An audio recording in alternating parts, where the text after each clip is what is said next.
کلا انہا تذکرہ، یہ لفظ بہت اہم ہے، تذکرہ، ذکرہ، تذکیر، فذکر بالقرآن، کیا معنی ہے اس کے؟ یاد دہانی صحیح ترین ترجمہ ہے، یاد دہانی۔ ایک ہے کسی کو کچھ سکھانا، نئی بات سکھانا، ایک ہے یاد دہانی، اسے ایک چیز معلوم تھی کوئی بھول گیا، یاد کرانا۔ جیسے آپ کے کسی دوست نے آپ کو بہت قیمتی قلم دیا تھا،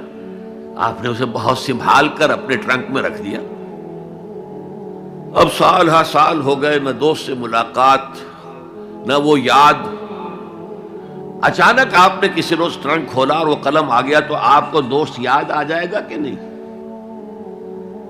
اسی لیے قرآن آفاق و انفس کے لیے آیات کہتا ہے، ہم اپنی آیات دکھائیں گے تمہیں، نشانی جس کو دیکھ کر تم ہمیں پہچانو گے۔ اور تذکرہ کا مطلب کیا ہے؟ پوٹینشلی ایمان ہر انسان کے دل میں موجود ہے، یہ جو روح جو ہمارے قلب کی مسکن نکید ہے، اس میں اللہ کی معرفت بھی ہے، اللہ کی محبت بھی ہے۔ البتہ ذہول کے پردے پڑ گئے ہیں، بھول اور نسیان طاری ہو گیا ہے، ہم دنیا ہی کے اندر گم ہو کر رہ گئے ہیں، ہماری ساری دلچسپیاں دنیا سے ہیں، لہذا ہماری توجہ ہی نہیں ہے، ورنہ ہر انسان کے دل میں یہ جو یہاں ہندوستان میں کہتے ہیں آتما اور پرماتما،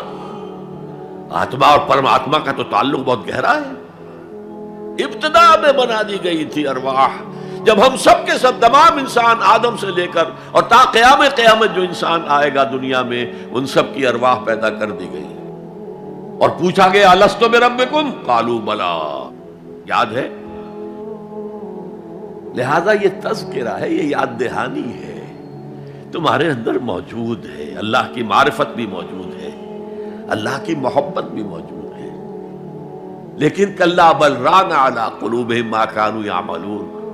ان کے دلوں پر زنگ آ گیا ہے اب ان کے اعمال کی وجہ سے، شیشہ جو ہے وہ زنگ آلود ہو گیا۔ حضور نے فرمایا ان هذه القلوب لتصدع كما يصدع الحديد اذا اصابه الماء،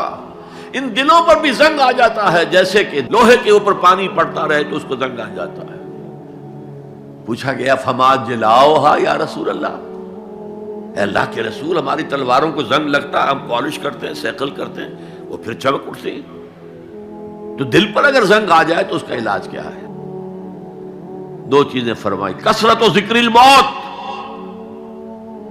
و تلاوت القرآن، دو کام کرو کثرت سے، موت کو یاد رکھو، یہاں رہنا نہیں ہے، جانا ہے، یہ ہمارا گھر نہیں ہے، یہ ہماری منزل نہیں ہے، ہمارا اصل گھر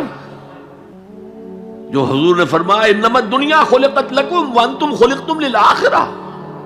یہ دنیا تمہارے لیے بنائی گئی، تم آخرت کے لیے بنائے گئے ہو، اسی لیے حضور نے فرمایا کن فی الدنیا کانک غریب وعابر السبیل، دنیا میں ایسے رہو جیسے راہ چلتے مسافر ہو یا اجنبی ہو۔ اپنے بارے میں فرمایا مالی ولی دنیا، مجھے تمہاری دنیا سے کیا سروکار، انما مثلی کراکب استظل تحت شجرۃ ثم راح فترکها، میری مثال اس مسافر کی سی ہے جو ذرا سستانے کے لیے کسی درخت کے سائے میں بیٹھتا ہے تھوڑی دیر، وہ اس کا گھر تو نہیں ہے، اس کی منزل نہیں ہے، پھر وہ اس کو چھوڑتا ہے، اپنا راستہ لیتا ہے۔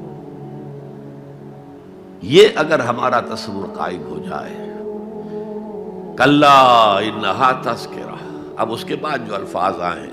فی صحف مکرمۃ مرفوعۃ مطہرۃ بایدی سفرۃ کرام بررہ، یہ جو قرآن ہے، جو تذکرہ ہے، یہ بڑے ہی انتہائی پاکیزہ صحیفوں میں ہے، فی صحف مکرمۃ، بڑے باعزت، مرفوعۃ مطہرۃ، مرفوع بلند اور انتہائی پاک، بے ایدی سفرۃ، یہ کن کے ہاتھوں میں ہے؟ لکھنے والے وہ فرشتے، بے ایدی سفرۃ کرام بررہ،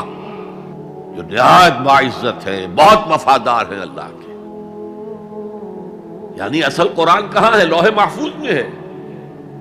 اصل قرآن کہاں ہے؟ ابھی اگلی جو پڑھیں گے ہم، کتاب مکنون، چھپی ہوئی کتاب کے اندر ہے۔ اصل قرآن کہاں ہے؟ وَإِنَّهَا لَفِي أُمِّ الْكِتَابِ لَدَيْنَا لَعَلِيٌّ عَظِيمٌ، یہ تو اس ام الکتاب میں جو ہمارے پاس ہے، بہت بلند ہے اور بہت عظمت والا ہے۔